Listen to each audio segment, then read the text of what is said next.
Hello everyone, I hope you are fit and fine. Today we are going to continue chapter 2. In this video we are going to study about evaporation, boiling, condensation, freezing, melting, sublimation and dissolving. Let us start with evaporation. When a liquid is left exposed to air, its volume decreases gradually. This is due to evaporation. In this process, some of the liquid at the surface turns into vapor and mixes with the gases in the air. Thus, when a liquid turns into vapor, it is said to evaporate. So, evaporation is defined as the process in which a substance in the liquid state changes into gaseous state at any temperature below the boiling point. The wet clothes dry due to evaporation of water present in them, and the wet floor dries up due to the evaporation of water present on the floor. The wet hair also dry up due to the evaporation of water present in them. Actually, some particles in a liquid always have more kinetic energy than the others. So even when a liquid is well below its boiling point, some of its particles have enough energy to break the forces of attraction between the particles and escape from the surface of the liquid in the form of vapor. Thus, the fast moving particles of liquid are constantly escaping from the liquid to form vapor. During evaporation, only state change occurs and no any new substance is formed. So it is a physical change. It is a slow change, and since the gas formed during evaporation can be changed back into liquid state, hence it is reversible change. Evaporation is a fundamental part of water cycle because water from water bodies is evaporated and rise up to condense to form clouds. It is constantly occurring in nature, and since it maintains water cycle, so it is a desirable change.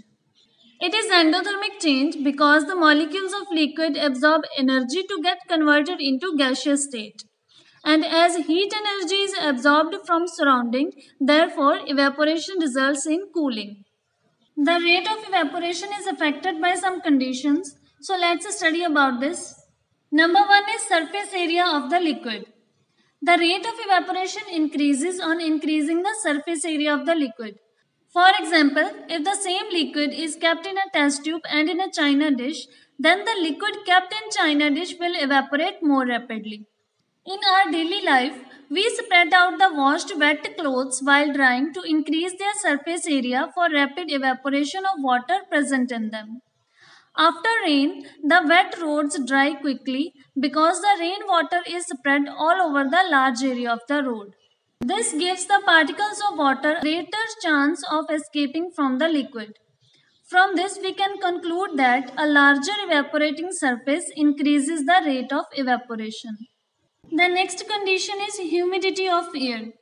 The amount of water vapors present in air is represented by a term called humidity. When the amount of water vapor present in air is small, the air appears to be dry and we say that the humidity is low.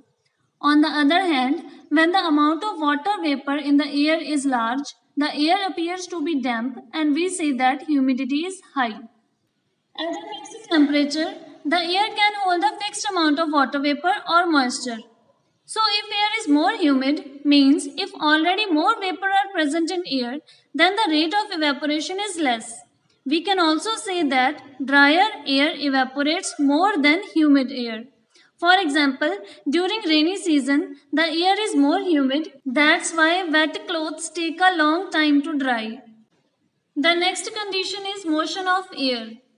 The rate of evaporation of a liquid increases with increasing wind speed.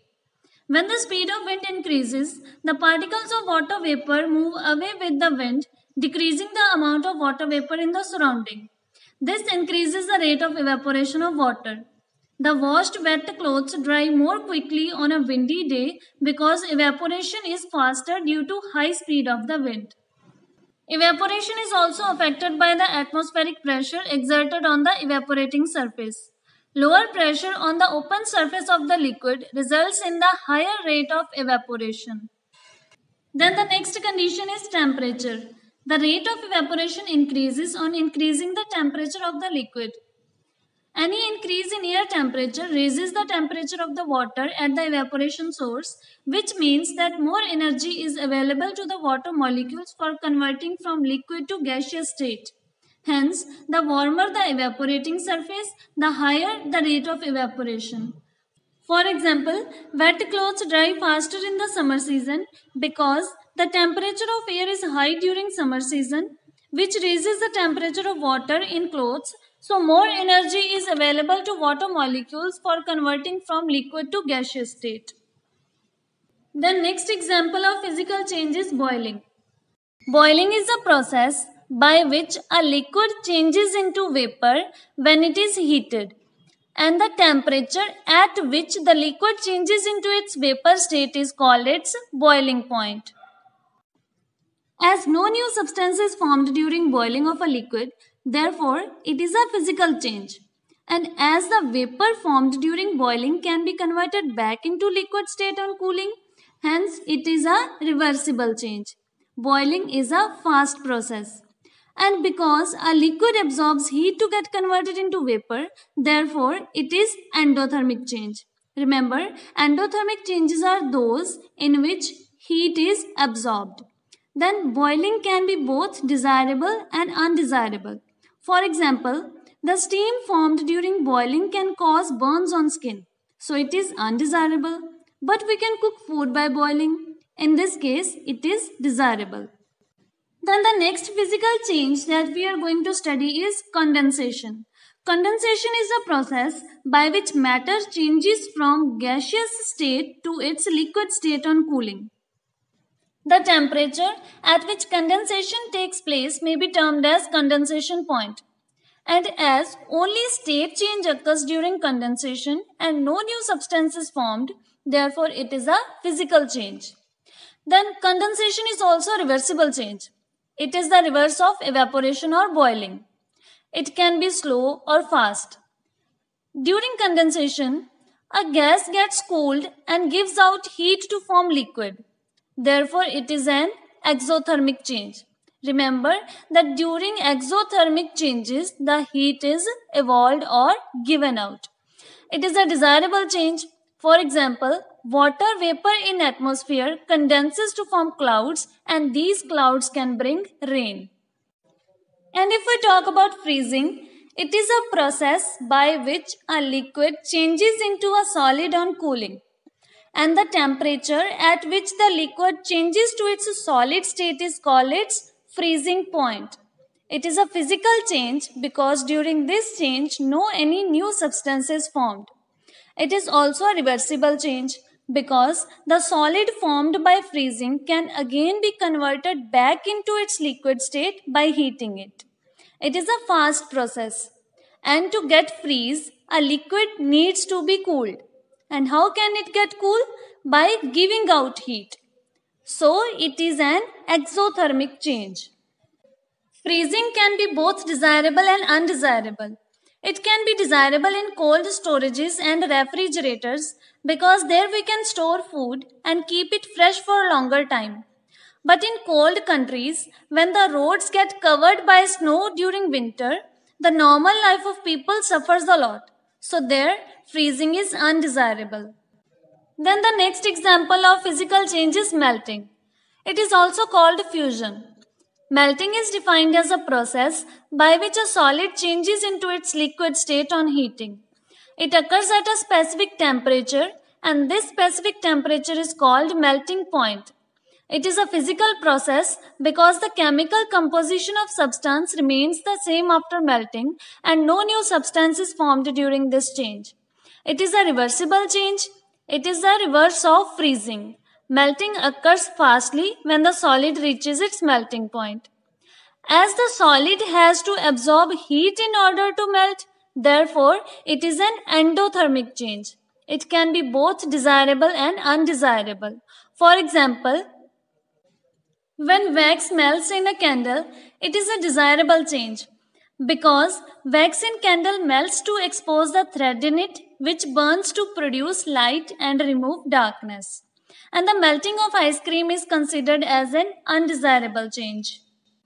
Then the next is sublimation.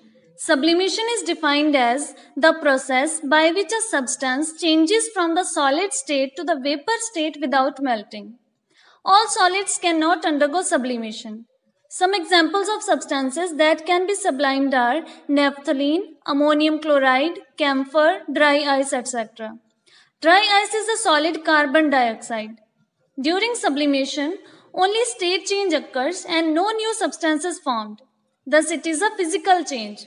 It is reversible and the solid absorb heat to change into gaseous state. Therefore, it is endothermic change. It is also a desirable change. You must be familiar with one use of naphthalene, that naphthalene balls are kept in clothes to protect them from moths. As naphthalene gets sublimed, the vapors of naphthalene diffuses with air particles and its odor means its smell keeps the moths away from clothes. So sublimation is a useful means a desirable change. Sublimation can also be used to separate materials like ammonium chloride, camphor and iodine from other substances which do not sublime. For example, to separate ammonium chloride from sand, the mixture of ammonium chloride and sand is taken in a china dish. Then it is covered with the funnel. The opening of the funnel is plugged with cotton. Then the china dish is heated gently on tripod stand. Ammonium chloride can sublime on heating, so it changes into vapors and get condensed on the cooler sides of the funnel. The sand cannot sublime, so it remains behind in the china dish. To obtain ammonium chloride, we can scrape the ammonium chloride from the inner walls of funnel with the help of spatula. Thus, a mixture of sand and ammonium chloride can be separated by sublimation. Then next we have is dissolving. It is also a physical change. The process of mixing a solid, liquid or gas uniformly with other substance to form a solution is called dissolving. This process does not take place when any solid or liquid mix. For example, when sand is added to water, it does not mix uniformly. And when oil is added to water, it also does not mix uniformly. So these are not the examples of dissolving. Dissolving takes place only when the right solid mixes with the right liquid. Like when salt is added to water, it mixes uniformly with water to form salt solution. And when sugar is added to water, it also mixes uniformly with water to form sugar solution. So these are the examples of dissolving. When the solid dissolves in a liquid, the solid part is called the solute and the liquid in which it dissolves is called the solvent. We can use the method of evaporation for recovering a solid dissolved in a liquid. When we heat the solution, the liquid evaporates, leaving the solid behind in the container. Depending on the nature of solute, heat may be given out or absorbed during dissolving. Sometimes it also happens that heat is neither given out nor absorbed during dissolving.